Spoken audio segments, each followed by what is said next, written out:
the dying embers of human existence, as the asteroid, a behemoth the size of Texas, hurtles relentlessly toward Earth. The world braces for an apocalyptic end. Deep beneath the bunker, a refuge plunges into the bowels of the earth. Here the chosen gather, their purpose clear, to preserve the very soul of our civilization. The 35 and 70 millimeter prints that encapsulate the magic, the emotion, and the dreams of generations past. These masterpieces, each frame a testament to the human spirit, are carefully cataloged and cradled in the cavernous confines of the bunker. Perhaps there was room for more, for friends and family yearning for salvation, but sacrifices must be made. The movie nerds stand united, the keepers of a flame, promising a future where the art of storytelling endures, transcending the boundaries of time and space. God help us all.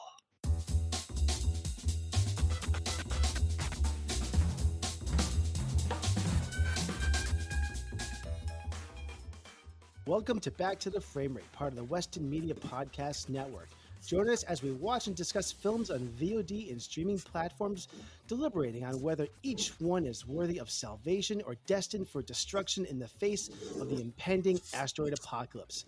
I am Nathan Shore, and accompanying me are the extraordinary movie maidens, Brianna Butterworth, Ellie Escobar, and Sam Cole. My question this week isn't really a question, but a challenge to my co-hosts, and in the spirit of the show, it has very high stakes. I'm going to preface this with the statement that I think The Thing, sports some of the greatest facial hair in the history of cinema. So put that in the back of your heads, and here we go. Each of you are at a starting line, ready to run a race. 20 feet away are 3 items. When I say go, each of you in this challenge are running as fast as you can to the other side to pick up one of these. These items are one of the characters' facial hair features, and once one of the hosts claims it, it can't be picked by another host. I'm expecting chaos here, but that's the beauty of this challenge. So when I say go, all 3 of you better shout out which item you are selecting, and you must wear this for the duration of your time living in our Fallout shelter. The 3 items are Kurt Russell's beard, Wilford Brimley's, aka Blake's eyebrows, or William Moffat, aka Gary's eyebrows. Go. Beard. Kurt Russell. Oh, Moffat's eyebrows. I got Kurt Russell beard. It's gonna haunt me. So, Ellie, you get Kurt Russell's beard. You're wearing that for the next, who knows, decade. B, you are getting Moffat's eyebrows. That's still pretty good. And that means Sam. I don't remember you saying anything because it was really quiet. You didn't say anything. I said beard before everyone, but that's okay. You can. Don't lie. You just said that. Oh my God. What is that? You can put me in the back. It's all right. What lame thing did I get? Well, actually, I screwed that up. I actually meant to say Blair's sideburns. I screwed that up completely. You did. Yeah. I was thinking, why did you say two? I know. I completely screwed the pooch on that right there. But just picture that instead of saying Blair's eyebrows, I meant Blair's sideburns. But I'm gonna pretend that that's what you said. That you're stuck with Blair's sideburns, Sam. I'm actually not that sad after that I got the eyebrows then. Okay. Wait, who was Blair? Remind me. The diabetes guy. That half the Prime time Minister of England, Tony Blair. Who? Come on, remind me. There's so many men in there. He's Cher's older brother, Blair. Do you know him? This is going to be something I think we're going to talk about, the characters in here. And there's 12. There's a cast of 12 men in this movie. Was he the white guy, Blair? The white guy, yes. The white guy.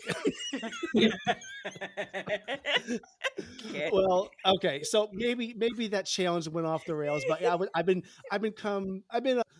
debating all week, like, how can I kind of make this intro kind of fun? Yeah. And I screwed it up, but that's okay. Well, better luck next week. All right. It was still good. It was good. It was No, good. listen, I've been already Keep it in. challenged. Keep it in. I was already challenged by not being able to get my agenda. We know it's was- okay. It was still So- good. It was a barrel of pickles. We're Okay. so obviously the movie we are going to talk about this week is the 1982 film The Thing. Now, before we get into the conversation on this, I always do just a brief plot synopsis. I have to say, I was so disappointed finding a good plot synopsis online. I thought they were really unsatisfying. So I looked in IMDb, I looked on Wikipedia, Google. They were just written horribly. So I decided to completely lean into the stupidity and ask ChatGTP to write me a plot synopsis for this movie. You stood that low. Oh, well, it gets better. I asked ChatGTP to write me a plot synopsis for this movie with just one criteria. It had to be written for a 6-year-old to understand. And here it is, because this is better. In the freezing cold of Antarctica, a bunch of buddies find a clever alien that can turn into anyone it touches. This makes things really confusing and makes everyone wonder who's still their friend. They have to use their brains to figure out who's real and who's been turned into the alien. There are some really creepy and yucky moments with the alien changing shape. The friends need to stick together, be smart, and outwit the alien to stay safe. Very, very Wow. That sounded like a sci-fi Stand By Me. I have to say though, that was better than anything that was written on any of those other platforms. Well, listeners, now you know what you're in for. Okay. And then at the end, when they beat the alien and they all get together and sing "The Goonies Are Good Enough." Oh man. And we'll just segue into our trailer as well, since we're on this part. 12 men have just discovered something. For 100,000 years, it was buried in the snow and ice. Now it has found a place to live. Inside. Where no one can see it, or hear it, or feel it. I know I'm human. Some of you are still human. This thing doesn't want to show itself. It wants to hide inside an imitation. It'll fight if it has to, but it's vulnerable out in the open. If it takes us over, then it has no more enemies. Nobody left to kill it. And then it's won. You guys gonna listen to Gary? He can beat one of those things!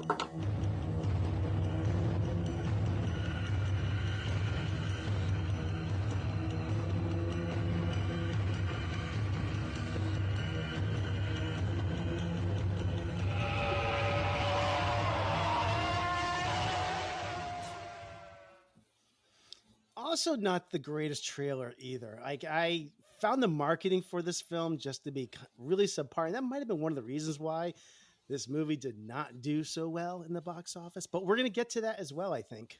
So, Sam, I'm going to segue over to you. Do you have some movie facts for us? Indeed. So The Thing came out in the summer of 1982. It was directed by John Carpenter, of fame of many more films, The Halloween, and another one I like called The Fog. Written by Bill Lancaster, the screenplay was by John Campbell Jr., who wrote the story Who Goes There? That's what The Thing is based on. The DP... Oh, by the way, Bill Lancaster, the son of Burt Lancaster, I found out. Oh, no way. Yes. How about Nepo that? babies. Did not know that. They everywhere. Everywhere. DP was Dean Kundi, who also did Who Framed Roger Rabbit and very famously Jurassic Park. Apollo 13. Sam, do you like Jurassic Park? I do. Yeah. I do enjoy it. I like The Lost World as well. I think that gets a bad rap, but that's a whole other conversation. And so, interestingly enough, this movie came out in the summer of 1982, and this was the summer of Blade Runner, Star Trek II, Wrath of Khan, E.T., the Extraterrestrial, which at the time was the highest grossing motion picture of all time. And this film actually did not find a huge audience in that summer. It's in the years that followed become a huge cult hit and following. But that summer, the worldwide gross was only 19 million. It was kind of sort of which is interesting. Maybe it was the marketing, like Nathan was saying, but it's sort of the anti-ET horror, darkness, alien. It's a really good film. And I have to give a shout out to Rob Botton's amazing visceral visual practical effects in this movie, which are unreal. And best case for like not using CGI. It's just like, I mean, even though CGI, this is 1982 we're talking about, but incredible visual, I mean, just practical effects. Yeah. Those are just some basic tidbits about the movie in general. If anything you guys want to add. You mentioned the summer of 82. This wasn't just about the summer of 82. June of 1982. I actually want to just compress the time frame of all this. This came out the same day, I believe, as Blade Runner. Oh my God! June 25th. Whoa. It's easy to think that. Now, neither movie was considered a success at the time. I don't know what Blade Runner was made for, but Blade Runner only grossed, I think, $41 million. I think maybe on a $30 million budget. So neither one was a success. And also, 2 weeks before that was E.T., which, as we all know, that was at the time, I think, the highest grossing movie ever. At that time, like E.T. played in the theater for like a year or something like that. It was just like a phenomenon. Yeah. And just before E.T., a week before that was both Star Trek II on June 4th and Poltergeist also. Yeah, and those did well. Like those were, I mean, E.T. was the juggernaut, but Star Trek II and Poltergeist were like healthy summer. What a month of cinema, really. Yeah. If you're like an average family, how do you decide what to go to? Yeah, but I feel like there's something for everyone here. I mean, not every kid is gonna. I mean, E.T. is for the children. Yeah, they're not gonna watch Poltergeist. They're not gonna watch The Thing. They're not gonna watch Blade Runner. Also, Annie came out that month as well on June 18th. Bambi was around this time too. Bambi also, yeah. So it was a very memorable month if you were alive that time to get to the theater. It was quite a time. What an incredible summer. Yeah. I didn't know any of those movies. Only E.T. No. Only E.T. I don't know any other movie at that time. Blade Runner is kind of a neo-noir. I don't think that one's for you. But Annie, Annie, right? This song come out tomorrow. Yeah. I didn't care for I still don't care for Annie. Okay, but you know it. I know it now, but then I didn't know Annie. Oh, I see. Yeah. Yeah. I only knew E.T. E.T. is just incredible. Yeah. I saw that in 84. When it was released, or 85 when it came back out again. So before we started our broadcast, we did our random number generator, and I am going to go first, sharing my thoughts on the thing, and I will try to keep this brief so we have time to get into our discussion. But I'll just say really quickly, this is simply one of my favorite movies of all time. It was probably in my top 10, maybe no higher than my top 15. And I'll get into the gushing in a moment. But what's interesting about this film is that it slowly weaved its way into that position in my life, because I think over the last 30 years or so, it's gotten there, because even I will admit that this movie has some major flaws in it. And I can see where someone watching this movie for the first time, which I can't wait to hear from Ellie, because I now didn't realize this. This is the first time you've watched this movie, which I can't wait. My dream is to sit with people who have never seen this movie before and introduce this to them, and half watch the movie and half watch their expression. Watches. I've done this on several occasions, and that is such a treat for me to show this movie to people that haven't seen it. I can't wait till maybe my kids will watch it. It will probably never happen. But anyways, so I think this movie, it can be extremely confusing, because the storytelling with so many actors, so many characters, so many like white men, except for like two of them, is where they're just really shouting out names. Where's Blair? Where's Childs? Where's McCready? All these names is like, it can get really confusing. I've probably seen this movie, no kidding, 30 times in my life. It has taken me over a dozen times, or maybe a dozen and a half times, to fully understand who everybody is in this movie and where everybody is in the geography of this. It is not clear what's going on, but I think it's purposely kind of left ambiguous. And for a while it bothered me, but I've learned to embrace those flaws and understand that it's not supposed to be clear and fully transparent what is going on in this movie. And I now love that about this movie. I think that kind of fuels the paranoia and the anxiety that this movie has. This movie is, I think it's a real litmus test on if you can really find that something that you can sit through and or will drive you nuts. But let me get back on track. I'm going off here. Oh, we talked about this. The groundbreaking practical effects. As you mentioned before, Sam. With Rob Bottin, unbelievable. I think it's a highlight. The score from Morricone is a chef's kiss on this movie. I think without that, if you were to take the score out of this movie, it would be a quarter of the film. I love that, and I don't know what else. I think those are the major things. Like I said before, several of the moments feel a bit rushed and sloppy around the third act. I think would have made the film a little bit tighter. There's a lot of characters that kind of disappear. There are off-screen deaths that kind of like, well, why do they do it that way? But maybe it's a nitpick. But overall, this picture, I think, is about as great as it gets when it comes to the world of sci-fi horror. I'm not giving it a perfect 5. Even though it is maybe my top 10, I'm giving it a 4.5 just because I don't think it's a perfect film. I won't give it a perfect 5, but I love this film dearly. So that's all I'll say for now until we get into more. I feel like that was spoilers from my review. Jeez. So we're going to go. Next up is Ellie.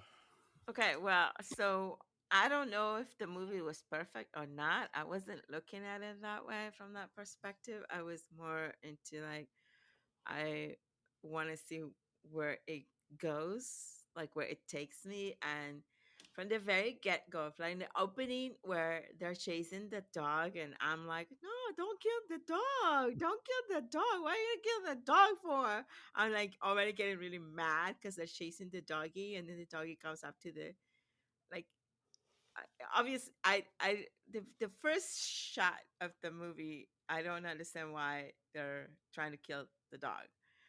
So my son is watching the film with me too, because by the way, we never seen this movie before. Carlos hasn't seen this. Yeah, no, Oh wow! Yeah, it was Saturday was the first time we watched it ever, and so I'm like, Carlos, are they trying to shoot the dog because the dog is the thin? And he goes, how do I know? I don't know. So I bet you that's the thin in there, right? So that's why, like automatically I'm thinking like that must be the thin. But then it was like, you see all the guys, and in fact, I thought it reminded me of True Detectives this season. Oh, I haven't seen it. The scientists in True Detectives are all disappear. Something. We don't know yet what got to them. But so here we are. We're watching this film. Everything looks fine. The doggies are there, and next thing you see is the dog attacking the other dogs, and this thing comes out of the doggy, and now that didn't get me. So whatever. It's just like, oh. Whatever. I was like, no, it's not getting to me. It's not getting to me. It was like Nathan says, it was very confusing because at one point I'm thinking the doctor was also the doctor and the chief, the captain, whatever. The two old men, they look the same to me. There's two men that are old in that movie, and they look the same to me. And so I got confused because when the doctor went to go examine one of the men that the alien got into them, he put he grabbed his two hands and he took his arms, and he had no more arms. Oh yeah, Copper, Dr. Copper, yeah. That was the doctor. Richard Dysart, yeah. But then there was another guy. I don't know who he was. The other older man. Probably Blair. You're thinking of. Yeah. No, he didn't have sideburns. He had the eyebrows. He had like Moffat. Moffat had the sideburns. Oh, he had no hair. I'm thinking Wilford Brimley then. White guy. Yeah. I mean, by the way, I have to say one thing. Wilford Brimley is the same age as me when he made The Thing. Oh. What? Yeah, he's 49. That's. He looks. No. Yes. It was a different time. Yeah, like different 70 time. Or something. Yeah, he always looks 70. Yeah. Anyway. Just an old soul. So we were just like, every scene that we see the monster go in, or it was gruesome, and me and Carlos were like, "Ew, oh, what the f?" We were just like the whole movie. We're like, "Oh God!" Like our reaction was like to everything. Whenever a guy got possessed or whatever, we're like, "Ew, oh, that's so freaking gross." But the grossest thing for me, I'm sure for Carlos too, was the scene where the guy, uh, it looks like a spider, and it's Mhm. Mhm. got the head of Oh Yeah. yeah. the human head, and it looks like a spider. Oh, that did it. I was like, oh, this is just, I don't like spiders. So I was like, oh, this When is the, so when the disgusting. head's coming off the body is the best Yeah, part of it that. was Right? That's my so, favorite. it's the worst. If I had to give it, oh my God. So it was, it was like so fast paced that there wasn't a moment for you to miss anything. Like you have to, like I wanted to know who was gonna get my whole thing through the movie was like, who's gonna get it first? Who's gonna get it next? I turned to Carlos and I say, "Well, this is the first movie I see where the black guy doesn't get killed right away, because you know, usually in this kind of movies, the black guys always get killed right away. But then it was like, oh, look at the black guys are still around. Look at that, and 100%. we kind of we kind of watched the whole film guessing who was the next person. We're like, oh, is it him? No, no, no, no. So me and Carlos, we're like sitting here watching the movie, like, no, I think he's got it. No, he doesn't have it. No, he has it. No, he doesn't have it. So that was our whole thing in the movie, trying to guess who was possessed with it. Now let me tell you about Kurt. I was gonna say Kurt Reynolds. Is that Kurt Reynolds? Kurt Russell. Kurt Russell. Russell. We haven't even talked about the cast in this yet. We usually run down a brief bit of the cast, but go ahead. So for me, Kurt is like, first of all, so hot, and that hair. Oh my goodness, he has a great set of hair, and he does remind me of Jesus.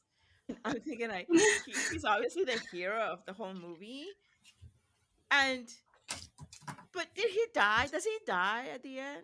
This is the biggest question. I can't Ah, wait to talk about the end. so I'm just, all the people that I thought was the one that had it were not the ones that had it. So the movie had me going for a while. I actually was entertained with this movie. I'm not into alien movies, but I did like this movie. It was entertaining. The dialogue was stupid. Sorry. I didn't care for it. I just, it was mostly, the dialogue is about, give me the fire, shoot the fire. I'm like, okay. But the action and the effects, the what do you call that? The Makeup. makeup effects Kristen. were Yeah. awesome. I mean, if I had to give an MVP to anyone, I'd give it to the alien. The alien gets the MVP because she's just freaking awesome, disgusting, ugly, and it's like a parasite. It's a Mhm. parasite that goes into your Yes. system and it eats you, and it becomes you. And then I was like, Carlos, we could possibly have people like this already walking the earth. Yeah, like seriously, we don't know, like, Nathan could be an alien and we wouldn't know it, you know? That would explain a lot, but I'm so sorry, Nathan. She set me up for that. I can't. Yeah, no, I really enjoyed it. As opposed to you, Nathan, I didn't see the imperfections, but I wasn't in looking into that. I was more into enjoying the whole action and trying to figure out who had the alien inside and who was gonna survive, and the people that I thought was gonna be alive didn't make it. Ellie, what's your rating for this? I'll give it like a 4. Okay.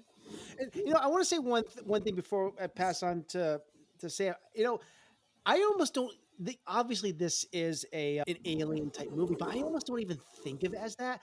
I almost kind of see this as a psychological compression chamber movie where it's really just about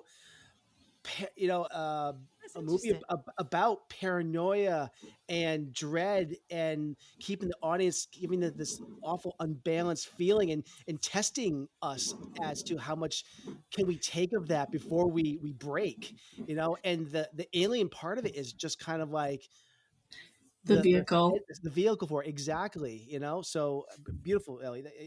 B, that's kind of how I look at this. Yeah. But yeah, absolutely. I could see how that could be that way too. Like, because it does keep you like, I- the alien is like a pandemic, we had a virus going around that was killing us, Mhm. and it was hurting our mind. It was like messing up with our, mental being, in the house the whole time. So think about, you know, we had COVID and that's a virus, and this alien is like a virus. Right? Well, we can also talk a little bit like how this might compare a little bit to the AIDS breakout in the early 80s as well, but we'll get to that. Let's get to Sam. So I really, really like this movie. And I have seen this film a couple times. The first time I saw it, I never saw it like in the theater or at a screening, but I first saw it back in 2007, and I had like a fever and the flu. And this was a movie that I chose to watch, and it was a about infection. harrowing, like it was a fever dream nightmare of an experience where I was kind of in and out, but I was in the world of the movie, and so that like really hooked me. No, and I agree with a lot of you guys. I think what's interesting about this film, structurally wise, is that the horror and the situation comes on hard and heavy really early on. It's there's a slow burn as things happen, but like the threat arrives immediately. And some other films, like Alien or things like that, choose to sort of hide the monster and make it ambiguous. I've always been sort of fascinated by this movie has the shocking approach of when you see the like practical effects or the creature morphing, trying to replicate like a dog skin. Instead of kind of hiding it in the shadows, you get this very graphic, like you see everything, you see all the makeup work. So it has a slight shock value to it. And if anything, this isn't really a criticism, just a minor observation. But the one thing with this movie is it is amazing the first time, and it's still always good the more you see it. But I can't replicate that same terror. I know. The beats. The one that always got me a few times that I would always forget is when the guy has the what are the things that you press on someone's chest when you're the defibrillator, and it goes right through because there's no setup for that. You don't think something's coming. I love how these shock moments happen, or when they're testing blood. What makes that so great is it breaks the rule of threes, because you always expect something's going to happen on the third one. And it happens, and twice in this movie, they get you on the second. And it happens, I think, when they're doing the blood test, where Kurt Russell, McCready, does the whole thing where he sticks the thing in there. It comes when you don't expect it. You expect it to happen not at that moment. I mean, I know it's coming all the time, but it always gets me still. And and when Richard Dysart's doing the defibrillator on Norris, that moment gets me as well, because I expect it to happen not at that time, but the next time, and it gets me. And it's always the second time he goes in. Can I just say something? To me, it was very interactive. This film, like it was very interactive with the audience, because, like you just said about the petri dish where he's testing the blood. As an audience watching this film, I'm like, is it this one? Is it that one? I love that. It's a beautiful exercise in suspense, that whole blood test. Quentin Tarantino likes this movie a lot. And like Quentin Tarantino was saying, the reason why he likes it, like, you guys are talking about like the fourth wall, is that you'd almost, in the best possible way, you almost don't feel safe in the audience, because it's like the paranoia and the fear is kind of like escalating out of the screen. So it like you feel like you're a bit in it, like immersed, like Ellie was saying, you're not quite separated from it. I like the when the confusion and the paranoia sets in, and you don't know who's infected and who's not infected. One thing I honestly would have been fascinated to see more of, and it certainly doesn't detract from the film, but I love Wilford Brimley's full realization of the magnitude of what's happening. Like he just figures everything out so much quicker than everyone else.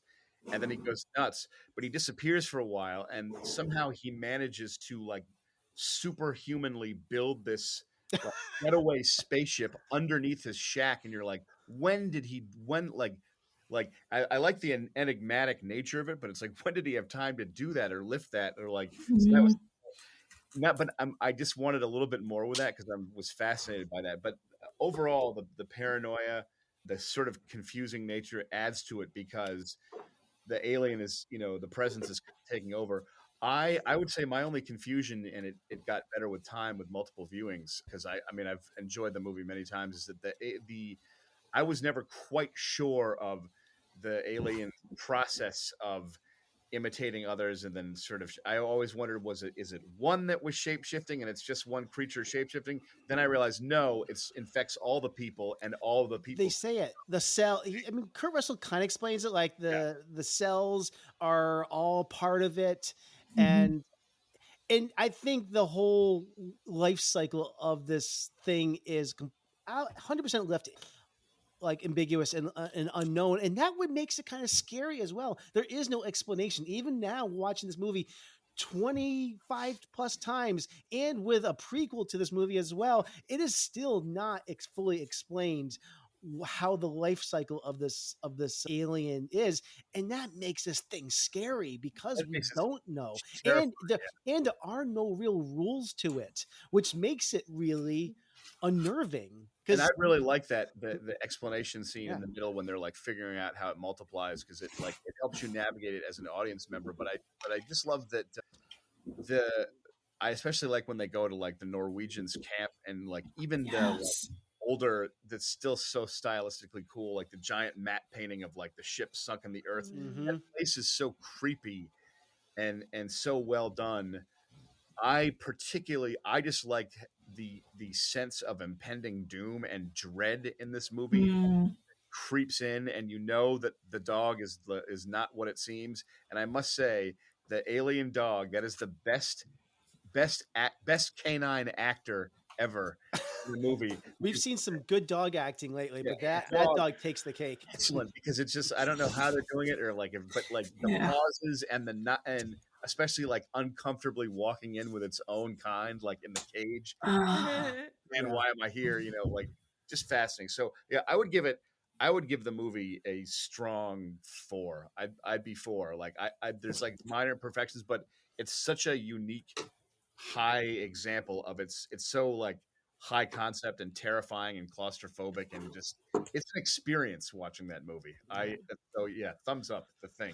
It's my review. You even forget that you're watching a 1982 film when you're watching this. Oh yeah, it's like it feels like something that like Eli Roth could have made in the last couple of years. It's that kind of level of quality. You mentioned the music, Nathan. Like at the beginning, when they're like they get the first look at like the creature that the thing was trying to blend with the creature. It's like a mess of fascias and legs, and there's this undercurrent. Like I liked how when everyone is silent, because like terror is setting into that. It's like, it's not like they go outside and find like some like dead deer outside, some random. I mean, like imagine being in that situation and seeing that and just being like, what the hell is going on around here? And like, there's no question. It's not like one guy believes there's a creature and everyone else is like, you're crazy, man. Like they all get the picture early on in the movie. Like, we have got a serious problem here in the Antarctic, fellas. Like, this is bad. I want to talk more about the creature design and all that in a little bit, but let's hear from B. Yeah, you guys are right on the money. This movie rules. I love it so much. But this was, for me, like instantly one of my favorite films. Like I saw this movie and I was like, oh, this is what movies could be. This is so cool. I think it's a masterclass in paranoia. And when I talk about, one of my big movie pet peeves is pacing in a film. When movies are really unevenly paced, I feel that. And for me, I think this is just such a masterclass in like carrying tension effortlessly, scene to scene, and just not really ever making you feel the lull or feel like it's dragging or feel like you're getting too much all at once. It's just really well done. It's super tight. I think the blood test is one of the best movie scenes of all time. I think that scene is incredible. And I think this is a movie that you can really tell where like the whole crew was just like in harmony. You could just tell that everybody was singing together.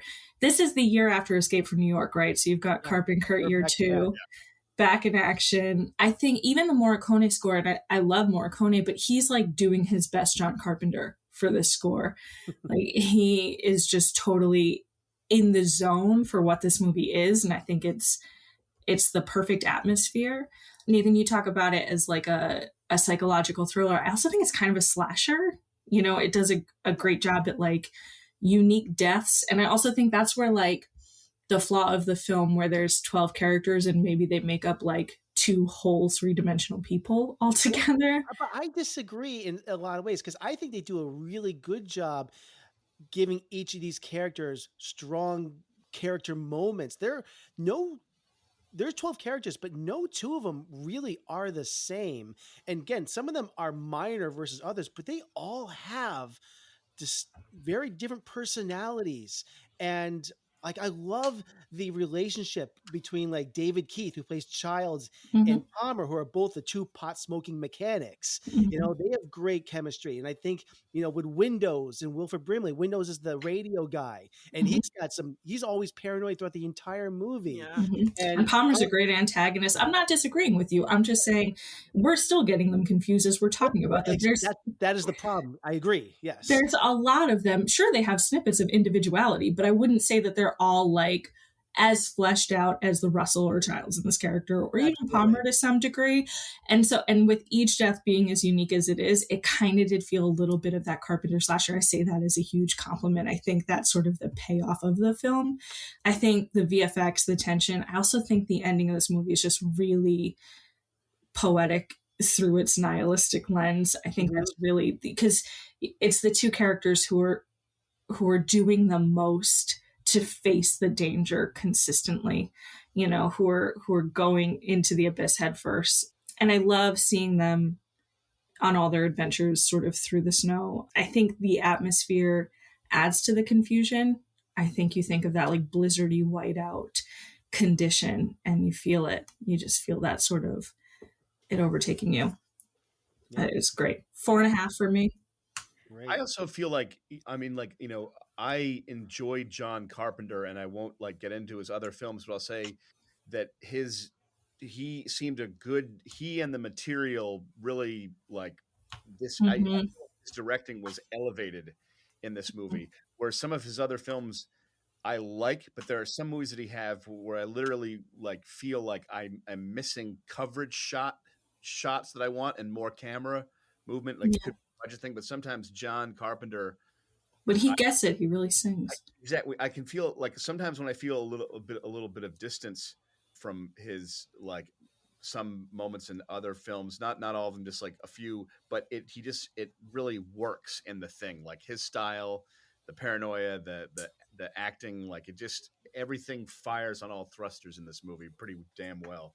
Yeah, I love Carpenter's In the Mouth of Madness. I think that's a more underrated Carpenter movie, but it kind of reminds me a little bit of when he was just like firing on all cylinders. I think that's a great one too.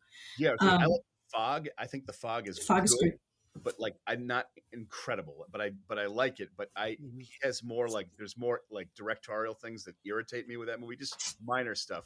In this thing, it works really well. And by the way, I know we're not doing this, but like Mark Wahlberg would fit in the world of The Thing. He could be anybody in this movie, you know. I told Carlos at the end of the movie, I said, well, if the alien doesn't get him, the cold will. Exactly, yeah. Yeah, I want to talk about the ending of this movie too. I can't get over, like, you know, this is our fourth snowy survival movie. Yep. And this, to me, like, we had people literally stranded on mountains for the last 3 movies. And to me, this is the most atmospheric film. And it's a certified wet movie. It's filled with crazy prosthetics and gore. It's the most supernatural of the 3. And to me, it feels the most, like, claustrophobic. And the most plausible, too, right? Society of the Snow, it'll never happen. Because the most likely that we'll have like a pandemic that will just destroy all of mankind. Yeah, there's a lot of different levels you can put this on. The reason I like the ending, because like as frustrating sometimes as ambiguous endings can be, when you're like, no, I wanted a payoff, or I wanted this. This ending elevates the movie Yes. into like being on the top tier, because like it's not like, Russell Crowe has a showdown with a creature and like kicks his ass and he's like, take that, slime, and he like puts some gasoline in like a helicopter and flies off by himself. And that goes into more like happy action movie ending. But this ending makes it a true classic of like, also the stakes are incredibly high, because it's like they are The world could end.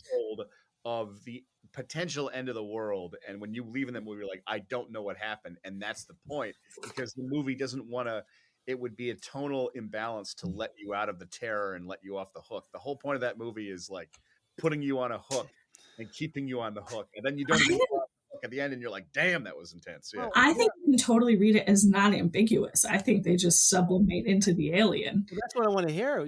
There's as many fan theories as there are people that have watched this movie. What do you all think happens at the end of this? I honestly, I don't have an opinion as to what happens, but I like the fact that the ending is directed in a way that you could interpret it any way you want to. Yes, they could be the aliens and it's over. It could just be Kurt Russell and he could have been taken over a long time ago. You don't know. That's the point. And I think the brilliance of that moment is that it leaves it open to you on purpose. Even if John Carpenter had something in mind, and maybe he did, I haven't like read up on it, but like, I just like the fact that you can take away from that ending what you want. And I feel like that's totally on purpose, So you're not going to play ball here. Well, I am playing ball by saying that I cannot play ball because like I don't have an opinion myself. Okay. My like eye is just on the ball of the directing, and I'm like, damn, that was perfect. My opinion is that if the alien didn't get him, the weather will get him. So either or, he was gonna disappear out of this earth. Okay. So, Or but either I die by have a little bit of optimism. One of them might not be. I have a little bit of hope. I'm a hopeful guy. No. but no matter whether, here's my thought. All right, because I'm just gonna jump in here. Whether or not either of them are infected by an alien or not doesn't matter, because at the end of the winter, the rescue team is coming. They're gonna find them, whether they are frozen or not, with the alien side of them, or they're gonna find the burnt crispness of that other Blair monster somewhere, and this whole thing's going to start all over again. They're going to take that back to civilization. So America, So what's the purpose world of- is fucked. What's No the matter purpose what. of the alien? The purpose of the alien is just to get somebody's body and become that person. What's the purpose of the alien? Because once it takes over if the alien takes over the entire planet, then it can control everyone with one mind, and like they could all work together and do its bidding or something like that. That's what I love when bad guys don't have motives. Yeah. Sometimes they're just bad. Take over like the Borg. This in is not Star a bad Trek. guy. It's But the an funny- alien. what's Yeah. interesting is- Well, it's killing people though. The antagonist of the movie, Ellie. This is where it is a little frustrating to me about the intelligence of this alien, because first of all, this alien just kind of like rips out of your skin and goes, it seems to have no control over anything. And it does it awesome. Yet this thing also knows how to build a spaceship.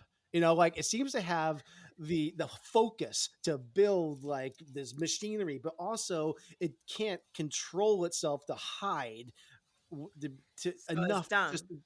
It's dumb and brilliant at the same time. It's chaotic, is what it is. Yeah. Which makes it even scarier in some ways, because it seems to have no control over itself. He's not. Well, I mean, he's not eating the body. He's not eating the humans. He's not feeding off the humans. He just wants to use the humans for what? What's the purpose? Again, this is it. You're asking the question. But like maybe we're seeing why. the aliens in like their larvae stage, like maybe they just haven't grown up yet into spaceship building aliens. They're fresh out of a human. And we don't know we've talked about, we don't know what the what the life cycle is of this. What we talked a little bit about the creature effects here and how when Blair opens it up, you see like the layers upon layers of this. And I Mhm. think it's kind of a key to this whole thing. We are seeing a glimpse into this creature's history, all the planets it's visited and the species that it's absorbed into its life cycle. This is like something that's foreign to No, us. it looks like this creature cannot make it through the heat. So if it gets, if they lose the eyes, it's gonna die in the heat because when they burn him, he dies. Yeah, but this is not like a normal humanoid type alien, like with a bone structure and brain and stuff like this. Is like something that humans cannot comprehend as This as an blob. intelligent being. And that's what is so scary and unusual about this. It's never been depicted in a movie before. That's why I love this. That's what I love. Exactly. That's what I love about it, because what they're up against is so foreign and hard to understand, and like just out of it's just like out of their depth. You know what I mean? Like, it'd be one Yeah. thing if you were in the woods in Alaska and there was like a grizzly bear and a member of your team had been eaten, but it still is within nature. You're like, all right, this is really terrible, but here's some things we could do. If But it bleeds, this, if it bleeds, we no can kill idea, it, you right? know? If it bleeds, we can kill it. But Yeah. it's not the same type of thing, you know? Exactly. Like, it's just, I just feel like the thing, whatever the thing is, its purpose is on some other level, and it's like just a consumer of worlds. Just like whatever that It's creature almost is, supernatural. It's almost supernatural, so you yeah. can't fight it. And like that only came off a portion of that ship. Like, who knows what else is inside that frozen ship? You know, I have to say one thing always kind of drove me nuts is that when they go back the second time and they discover that ship, do they not go inside that ship? I know. I was such cynical thinking, because this is how my brain works, and like I can't help it, but like when there's a matte shot of them on the exterior, and I was like, I hadn't seen the movie in a while. I was like, ooh, are they gonna cut to a close-up moving doll shot of them? I'd be like, oh, but in order to do that, they'd have to build a set. And sure enough, it just cut to another matte shot. And I was like, okay, so they didn't build anything there. It's a great matte shot though. But like, damn, they should have gone and like, I mean, I don't know. It's I not even like the mystery, and I want to see what's inside. It's not even referenced that they even like went in, like we looked inside, and I mean, I would imagine if they're a research team, they would have definitely like poked their head in there, like what is this thing? I mean, they have the bigger fit. They the urgent problem.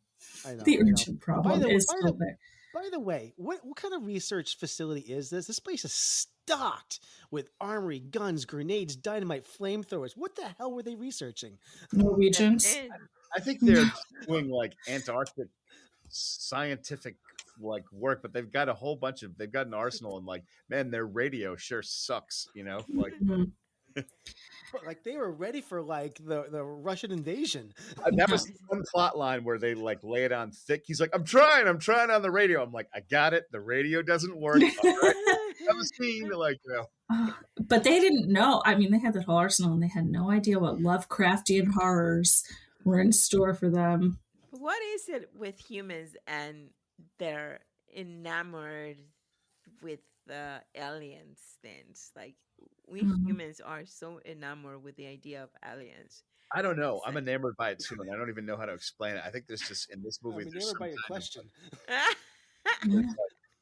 I like think about it after the movie. I even told Carlos, I was like, what is it about humans that we're so enamored with the idea of aliens and them visiting us and we encountering aliens, and what is it that makes us so obsessed with that?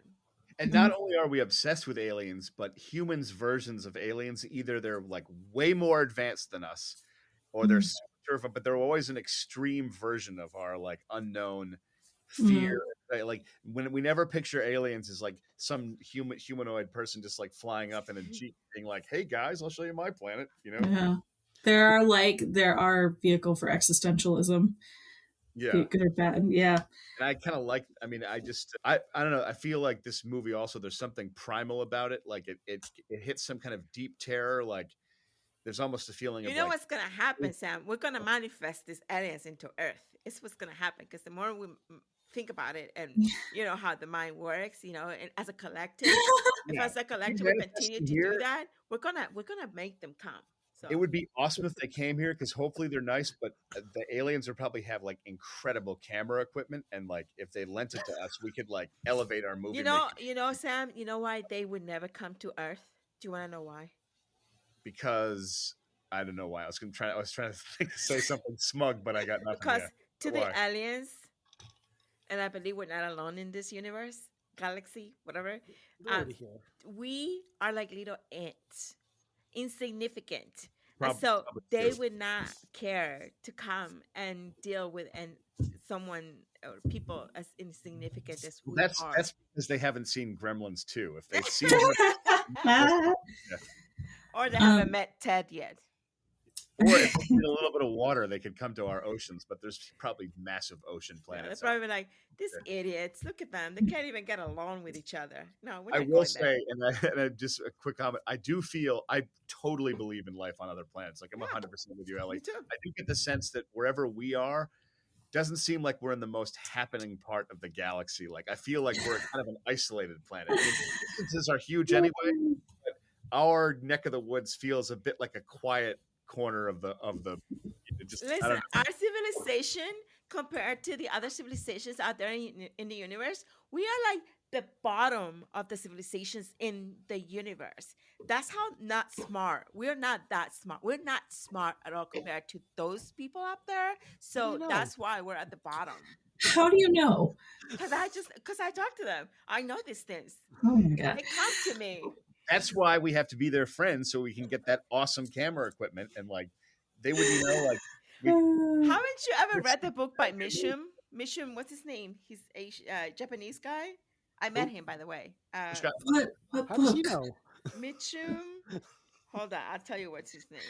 Does he? I think this movie too is so interesting. Like we're in the beginning of the Reagan years here, right? Like misinformation, public distrust, and then this like otherworldly force that's slowly seeping away the camaraderie and I don't know, just eroding everyone's sense of togetherness until they're just undulating alien life forms. Can we talk about favorite deaths? Can we all just do our favorite deaths? Yes, I think this might segue into it because I just want to talk a little bit about the blood test. We haven't really talked much about that. Oh, one of the best movie scenes of all time? Sure, yeah, I'll talk about it. I'm totally going to botch this line, but I got to throw it in there when I get the chance. I can't remember the exact line. He's like, I know you guys have been through a lot and all, but if you get a moment, would someone untie me from this fucking chair?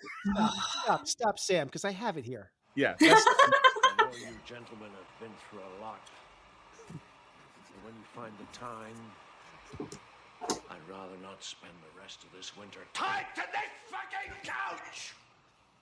And that's you know what?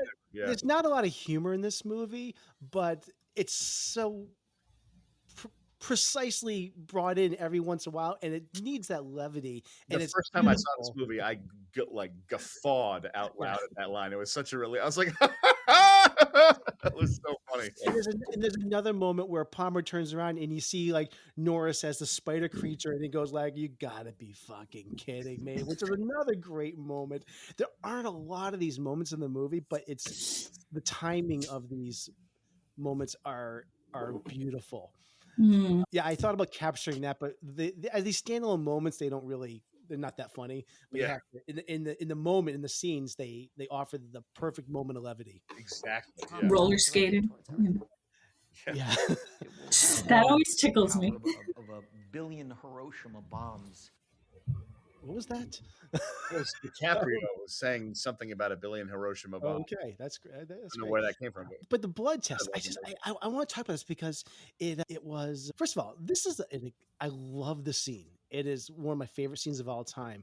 But damn, it is the most flawed idea ever. If you really break it down, it makes no sense at all. Look who's Mr. Antarctic Alien Science now. It's not, I mean, like, think about this. It ties up everybody, or a bunch of them, gives them morphine, all right? And it starts like drawing blood, and also starts like taking a knife. I remember Windows takes a knife, wipes it off on his jeans, goes to the next guy. I mean, the chances of contamination It was the I 80s. know, but it's like even a doctor would realize you can't do this. You need another knife. I mean, like, Yeah, but under the they've circumstances, they've already admitted that this thing, all it needs is to like cells like touching each other will contaminate you. Like, and they've already explained that. I'm like, this doesn't make any sense. This is. I know this is before the real scare of AIDS, but and people probably didn't think to like not clean needles and stuff like that, but still, like when you have like an outbreak like this, you probably wouldn't do this. They already mentioned before we should prepare our own meals and eat out of cans. They already are scared of contaminating. I know this is a major nitpick, but like it's just like in hindsight, I'm watching this. I'm Do like, not ruin one of the greatest scenes, Nathan, Nathan. but I'm you sorry. don't I'm know sorry. what you don't know, Nathan, is that this is just all about a dream that Kurt is having. What? That's just the whole thing. It turns out to be a dream that Kurt was having. McGrady or whatever his last name all was. right. It No, was and just it'd be a funny dream. if he was having a dream, but he woke up as his character from Big Trouble in Little China, and he was like, "Jack Burton had That'd be pretty good though. But nonetheless, that side, the science behind this, in hindsight, I'm like, this is stupid. But anyways, and then like they have them tied up, and once that they find out that somebody isn't the thing, they're still like have them tied up, and they're going to the next guy. And then Palmer explodes into the monster, and the guy next to them's tied up, and like it's just like so like it makes great cinema, but it's just like a ridiculous moment. I feel bad for I think the everyone whole next to him. the whole movie was supposed to be that way, though. Not Oh, I know it's a beautiful moment, but it's just like what are these poor bastards sitting? Oh yeah, in when the what's his name couch. is basically being like eaten, he's like in his head, and he's just like thrashing him around. Yeah. And, oh my god! Yeah. I always get the sound the copper wire makes when they're not the alien, when it's just screeching against the petri dish. Yeah. And that blood, every time that just goes right up my spine. Yeah, like nails on a the way the chalkboard. blood like avoids it and jumps out, like recoils. It's just like You know what's really cool? There's a great. I have the Scream Factory Blu-ray, and there's all these great special features documentaries and how they did all that stuff. That hand where Kurt Russell puts the wire onto it, his hand that reaches out at you is a fake hand. Oh shoot! So that's all a prop hand. So it's his real hand putting on here, but I know the audience at home can't see me. But the hand that's holding the petri dish is a plastic hand. So that's all a rig. Whoa! Yeah, You can't even tell. What's great is that a couple shots before that, it's set up where he puts it in there and nothing happens. So that's why you buy it. interesting. Yeah, it's some great documentaries on that Blu-ray. If anybody wants to borrow that, now that I watched like everything on it this past week. Yeah. I was just thinking that, like, even though it's a different movie, like this is completely not like The Exorcist at all. But the first Exorcist in this film have similar shock value, where you just see things that you have not seen in another film, and in some ways, even though The Exorcist is more classic, I feel like some of the makeup effects in the 1982 The Thing are timeless, because even if someone watches this 20 years from now, you're aware that it's like, creature effects work, but it's so impressive and so disgusting anyway that it doesn't lose its luster, kind of. And I think there's like, you're looking at something fake anyway. So the degree of artificiality that you're looking at kind of takes a back seat, like, you're not looking at someone's head sloughing off a table, so the fact that it's practical effects sort of, you can play with the fakeness of it. Okay. We're gonna take a break in a moment and get to our concluding thoughts in this, but I want to ask you guys a question. Has anybody here either seen the 1951 Howard Hawks produced film, The Thing from Another World, or the prequel that came out in 2011? I have not seen either of them, and now I wish to. Now I want to. Fascinated, but yeah. Okay. I was just curious. Favorite deaths. Favorite deaths. You've been wanting to talk about this. Minus Vance. It's his head sloughing off the table and then turning into a crazy spider. It's perfect. Yes. I guess I'd have to agree. with that, and that's Norris who has the cardiac arrest and is on the table. I don't know. I mean, also, I mean, I think of Richard Dysart and the way that his arms are chopped off. I mean, maybe that. I mean, that is so shocking out of nowhere. You don't expect that. I think that's the most unexpected death in Yeah. there. Yeah. It has Yeah. to be that. It is. I'm trying to think if there's another one that reaches that level. It has to be Richard Dysart. Mhm. And that is such an awful way to go. think And that's Copper. I'm trying to think if there's anyone else that really has that. what if my this is laughing. Who else is? There's a couple of off-screen deaths on this as well. Oh, sorry, Sam, go ahead. No, I'd say my favorite death is that the Norwegian guy that gets shot at the very beginning. Oh my god! Oh my god! I said we had to rewind that scene with me and Carlos because I said I was sitting and I watched him and I said, Carlos, just see the way that dude fell down on the ground after he gets shot. It's the funniest thing to see. It just goes like that, and then he like. I don't know. It's just so funny, and we had to rewind it and watch it again. So it's just such a an unexpected. Thought it was going to be a problem, and he just like gets shot in the face and falls over. You're like, well, I guess that's the last we'll hear from him. I mean, so many of these characters die off screen, and it in some ways, like I said before, it frustrated me sometimes. Like we never really see how Blair was infected and how he died. We just see that he got overtaken by the thing. We see Palmer die, but I can't tell how isn't it's pretty ambiguous as to when Wilford Brimley is. We never know. Never know. It seems you think it's.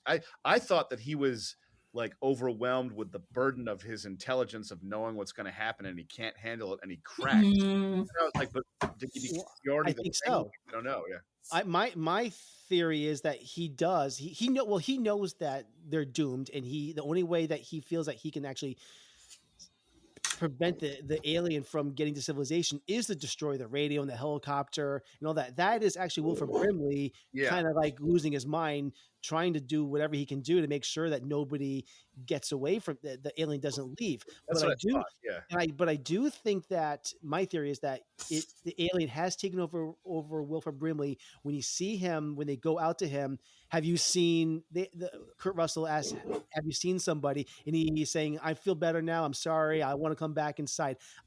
My gut is he's turned by then because that's a whole different demeanor for him. And he's asking to come back into the group. Total different demeanor. And he's been out there for like a while. Like I love the noose that's hanging down in the middle of the shot. I love that. That's a good point. That's a really good, And, so we see Norris die. We see Clark get shot in the head very quickly. And Fuchs is the one that is turned, and he's got the hands that have turned into the alien, and they torch him out in the snow. That's a very memorable death. It's just like, my God, it's just like horrifying. yeah. The one death, and I want to wrap this up soon. The one death that has always kind of bothered me is, and again, it's really confusing because all these names here is, I think it's Bennings, because we never see really what happened to him. That's the character that they find like his glasses. Is it Bennings or am I getting him again? No, I think it's Bennings. No, wait. Maybe. Well, they find his glasses in the snow, right? No, Fuchs. I think it's Fuchs. Yeah, Fuchs is the one where they find maybe its body or his glasses out in the snow, and they say, "Is it Fuchs?" We're not really sure. Glasses. It's Fuchs glasses. It's kind of ambiguous. Did like Fuchs torch himself? Did he kill himself? Did the thing somehow get him? It's never really explained what happened to him, and I don't like that. That is not really, I mean, it kind of adds to like the paranoia of what's going on, but I don't know. It just feels kind of like hand wavy. We're just gonna forget him and move on. I'll try. I don't know, stuff like not knowing exactly every death does kind of aid us as viewers in the end when we're not sure if someone has been infected. Yep. And same with the character played by T.K. Carter, Knowles. He just kind of walks off in that underground area, and we never hear or see him again. And we assume that the thing gets him, but we don't know. and we never hear him like scream or anything. He's just gone. He's just gone. She's gone. You know, I don't know. I mean, I think to some casual viewers that expect like this typical monster movie, this would just drive them insane. Not having that kind of, tying up these loose ends to this movie. So it's kind of like you have to kind of reconcile with these decisions in this. That's what how they did this. I don't know. I think for me, like the structure of these types of films really matter. Like how the narrative plays out and how the fear escalates and how we're drawn in, and it sets everything up so well in the first act that when we get into that time where there's a little bit more chaos and some characters are dropped and it's more confusing, you're on board because you establish the situation. And so what could be just like mediocre filmmaking, like, oh, we forgot about that character, you give it the benefit of the doubt because of the situation that they're in, that it like elevates that feeling of like, oh, well, that character disappeared, but we don't know, but that's okay because the atmosphere is terrifying, if that makes sense. Sam, does this film pass the Scotch whiskey litmus test for a film for you? It has to. It's practically sponsored by J&B. Yeah, I love the. I was on board with the opening of this movie when like Kurt Russell's playing chess with a computer and he loses and he like pours his J&B into the hard drive and destroys it. I'm thinking you're in the Antarctic and you're not going to be able to play chess. You just wrecked the motherboard. Like you're going to regret that, man. By the way, that was the only female casting in the entire movie. That was John Carpenter's wife at the time, Adrienne Barbeau. Oh, no way. Yes, Escape from New York, Swamp Thing. Yeah. Technically the first casualty in the film, by the way. There was a woman in the film? The voice of the chess game. Yeah. That was John Carpenter's wife. She's an actress. She was in Escape from New York or Swamp Thing. I think that doesn't really constitute being a woman in the film, does it? She was cast. Okay, I guess. Her voice was cast, not the actual image. Voice casting counts. No. Okay. I'm not going to argue. All right, let's take a break for a moment. I'm just going to do a little bit of housekeeping. We're going to get to our final thoughts and wrapping up our review of this. So we would just like to thank you for tuning into our show. Your feedback would be greatly appreciated. So if you agree or disagree with our opinions, reach out to us. Our email is backtotheframerate@gmail.com. You can reach us on Facebook, Instagram, Threads, TikTok at Back to the Frame Rate. Also on Twitter or X, not the drug, Back Frame Rate. Sign up for a newsletter, Back Frame Rate Monthly. Best way right now to reach us is just by emailing us at backtotheframerate@gmail.com. And also we have our website, Back to the Frame Rate, so many saying Back to Frame Rate, backtotheframerate.com, where you can find all of our episodes on dozens of platforms. And I just want to say for one more week, a shout out to a new podcast that is on the Western Media Podcast Network called You've Never Seen with Joey Haskins. He just celebrated his 1-year anniversary of his show. 36 episodes, I think, are now available. Now, and if that doesn't even include another 15 that aren't about movies, which is pretty cool. So I think there's a total of 51 episodes that are available. So congratulations, Joey, for a full year of your show You've Never Seen. So check that out, and you can go to westonmedia.org/podcasts. And yeah, check that out. So let's get to our conclusion of our review. We're going to do our MVP of the movie and our final thoughts and a verdict if we're going to save this film or purge it into the fiery abyss of the asteroid apocalypse. Because we're going to go with the same order that we did for our review, well, I'll just say that my MVP, if I can find it here, we've talked about this a couple of times. Sam, you originally brought it up. When we think of this film, I think the first thing that people usually think of is the groundbreaking practical effects. they're revolutionary, and that's why I think The Thing has become a cult hit and is so beloved and referenced to this day. There was a large team of people that contributed to the effects, and the one of them that I think the biggest names in Hollywood we haven't talked about yet was Stan Winston, who designed the creature that came out of the dog. But most of the effects were shepherded by the department held by Rob Bottin, and you know they went with originally there was a lot more stop motion effects. I was reading in this, and someone I think somewhere along the line they just said the stop motion was not going to look very good. It wasn't going to age well, which I think was Glad they made brilliant. that. I'm so glad they didn't do that. Such the right It would choice. have looked like Clash of the Titans or something like that. And I think that it was a great decision not to do that. But anyways, the practical effects are my MVP in this, so I'm actually going to give it to Rob Bottin because what he did was revolutionary. And if it wasn't for what he did, this, I don't know if this movie would have the status it has now. So he is my MVP. Yeah. Then if I'm gonna give the MVP to the scene where the guy turns into Spider because it was like freaking awesome. Such a good part. Spiderhead, yes. Crazy. Crazy. Scene, yeah. All right, Sam, what's your MVP? My MVP would really have to be the Stan Winston helmed moment where like the dog explodes into the creature in the containment with all the other dogs, because for me that's the first moment in the movie where the horror really breaks through, because before that we've seen a dog, we've gotten a creepy atmosphere, but there hasn't really horror hasn't really set in, and that scene is just like a gore fest of terrifying blood and creature design, and it kind of sets the horror tone for the rest of the movie. So that's definitely my MVP. That scene I find frightening. Yeah. Good. Mm. By the way, this is probably before like there were animal wranglers on set to make sure dogs were probably well cared for, because that dog looked pissed. That got sprayed with that whatever that goo was. Oh yeah, I felt bad for that. I don't think that would fly today. Mm.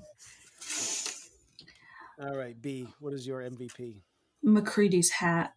We talked about it enough. We did not talk about that enough. No, that was great. Whenever So someone says good. McCready, I just hear one of the characters, the way he goes, McCready. McCready. What I think I learned in in John Carpenter's director commentary is that the hat was not Kurt Russell's original idea, that there was second unit shooting done where the pilot was wearing that hat. And because it was filmed where McCready was supposed to be he was the helicopter pilot, Kurt Russell had to wear that hat now in all the helicopter scenes. And he said it looked ridiculous. I love it. Yeah. I think it's perfect. Yeah, It gives him this sort of like cowboy thing. It just became part of his character because second unit was the pilot was wearing it or something like that, I think. I love it. Yeah. I love that. All right.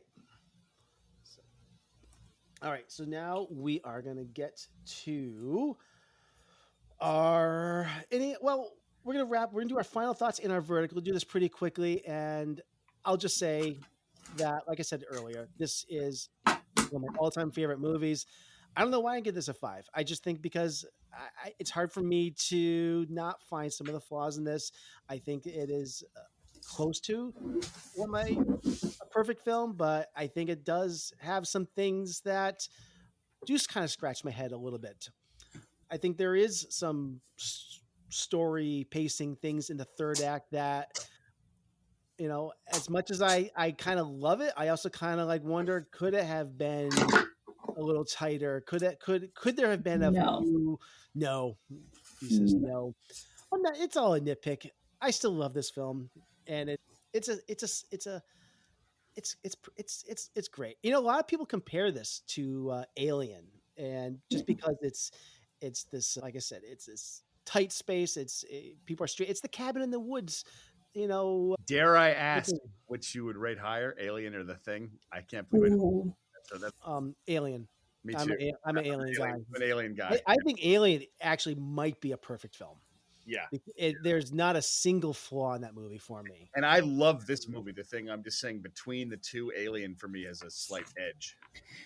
I like this movie better, but I think Alien's probably better made. I think it's the better technical one. Aliens or Alien? Alien.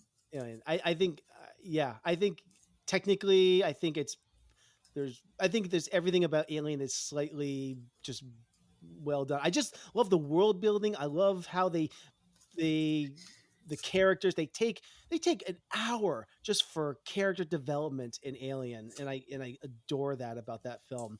It's another certified wet movie. Yeah. Wet movie month. We need to do that, right? Just wet movies all month long. Jason Takes Manhattan. The wettest movie of them all. I'm not watching Alien movie. We're gonna get to Alien 3 sometime. I'd like to watch Interstellar. Would be nice. We definitely at some point we have to review Jason Takes Manhattan, because that movie is just like most of it takes place on a ridiculous boat. Like, it's ridiculous. I know. All right, so just Jason, the guy that goes killing people. He goes killing people. It's the 8th Jason movie, the 8th installment of the franchise. Basically, they take a boat to Manhattan and like show up at this like really crappy dock, and they're like barely in Manhattan. We don't need Jason in Manhattan. Manhattan already have many Jasons. That's true. I was thoroughly entertained by Jason. I watched that whole movie one night. I was like, "What a ridiculous evening I just had." I think 7 is actually a good movie, but I really have fun with 8. I'll watch Jason in space over any of those any day. So, but just to put a period on this whole thing, yes, I would 100% save this movie, put it in the vault. It needs to be preserved, and that's all I have to say about The Thing, 1982. I don't know. You have to pick. I don't know. But it doesn't work if you don't pick. But I don't know if I want it or not. You're breaking us here. Can I plead the 5th? No. What's the point of that? I don't know yet. I mean, it was entertaining. Yeah. It was funny. Actually, there's laughing moments for me. I mean, at times I thought it was comedic. When the dog got shot, I was like, huh. Right? After a while, I started just. There was shocking moments, but after the shock runs out, you're like, oh, what? This is like, it's funny. It's funny. It's just funny to me. I'm glad you laughed. I did. At first I was shocked. Then I was like, oh my God, that is too freaking funny. I don't know how I feel about this film, because we're going to have so many other ones. Yeah, but it's going to be as great as this. Maybe. Maybe. Well, I think it's rubbish. Bland, early 80s grotesque pot boiler sci-fi rubbish. A heaping pile of shit. No, I'm just kidding. 4 stars. That was a joke. That's a joke. All right, I'm not putting that in the vault. No. I will say I'll put it in the vault, just because it's like at the top of its genre. It's like at the top of its class. No, it isn't, but okay. It is not, but okay. If put it this way, if our like place was a hotel for movies and like each movie got a room, like The Thing would get like a double queen bed and a decent sized television. No. The Thing isn't an extended stay. Yeah, extended stay. And like other movies that would make it in, like they'd be like they'd get maybe like a single like log cabin with like no heat, but like this movie would get some amenities. Ice in the vault for me, man. Yeah, I hard agree. 100%. All right. So I wouldn't watch it again. I watched it this one time, and that's about it for me. I hear that. You need to watch it like another 25 times to really, really feel it. No. I can almost quote this whole movie now after seeing it so many times. I'm good. Did you guys like it as much as Always? They're so similar. They're such similar. Well, Always not as much as 65. Always just sucked. Period. I like always. No, that's the most boring film I ever watched. I fell asleep in it. I Maybe take that's offense why. to what you say, and I think we all know who I am. My name is Richard Dreyfuss. All right. I'm Well, watching Nora film over here let's always. let's put the thing in the vault. All right, but when you guys watch the thing, how do we get rid of the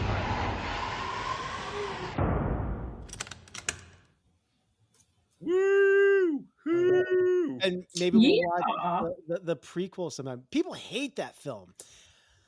Ah, I want to watch- see it now because I would be interested to see what happens to the Am I Norwegian. watching the prequel or the after prequel? the after pre- Oh, so what I have read, if anyone is curious, some people want this movie. This is a standalone film, obviously, but I have read that is a new film in development with Blumhouse, which was announced back in 2020. Carpenter confirmed that he was involved, and it would be a direct sequel. So which seems odd because Carpenter has pretty much said that this is where the story A ends. direct sequel to what? The Thing. Oh heck no! Why would they do that? No, they should Money. leave it where it is. Carpenter's famously kind of a grumpy old man. I don't know. He likes money. I can see him doing this. Oh, but yeah, I mean, Yeah, but it's 2024. The audience has changed. it'll come out if he's still around in 2031 would be my prediction because every 20 years is another Thing movie. They should do a crossover with the Thing and the Marvels and like Brie Larson encounters No. the Thing. And, like, No, Sam. No. I think it'd be a hit. All right. I don't know. So this concludes our Winter Survival movie retrospective. What I think we're going to do, we didn't get a chance to really talk offline, but I think what we're going to do is we're going to come back, and our next theme is going to be epic romances. Is that we need to get some women, in the movies. You're begging for a crumb of estrogen Seriously, here. I'm tired of watching just men. Although, I mean, some of those guys were hot, but And I think it's safe to announce the slate of movies that we're going to be reviewing. We have Out of Africa, correct? Right? hot, We have The Notebook. hot, We have The English Patient. hot. And I'm blanking. What is the fourth one? The Year of Living Dangerously. No. All right. No, No. it's not that one. It was B's movie. What was your B? It was my movie. What was it? What, Atonement? Was it? It was Atonement. I felt very strongly about that. Yes. Atonement. So We just have 4 hot movies that are going in the vault. yes. So we'll sweep you away with romance and love. We haven't figured out, actually, we'll do that after we go offline, what the order of these movies are going to be. But yeah, that's what we're going to be doing this March. So that's exciting. Finally, something You a sound little so different. exciting, Nathan, Yeah, about it. hey, you know what? I haven't seen some of these I haven't seen, and some of these I haven't seen in a long time. So I am, I'm always up for always changing it up. So that's great. Okay, so that's what we're gonna do. Look for those episodes coming out in a couple of weeks, and yeah, looking forward to it. So that will do it for this week. Let me get to my Back to the Frame Rate is part of the Weston Media Podcast Network. We wish to thank Brian Ellsworth for our show opening. On behalf of all of us, we bid you farewell from our fallout shelter. Your presence in our underground sanctuary is truly appreciated. We are truly sorry you cannot join us, but we want to express our gratitude for your company. If you are finding solace in our discussions, we kindly ask that you please subscribe and leave a rating and review. Your support is the beacon of light that brightens our confined space. Head over to Apple Podcasts, iTunes, Spotify, or whichever portal connects you to our broadcast, and share your thoughts. Until we emerge from the fallout, stay with us, keep hope alive, and keep those reviews coming. This is the end of our transmission. Back to the Frame Rate. Signing off.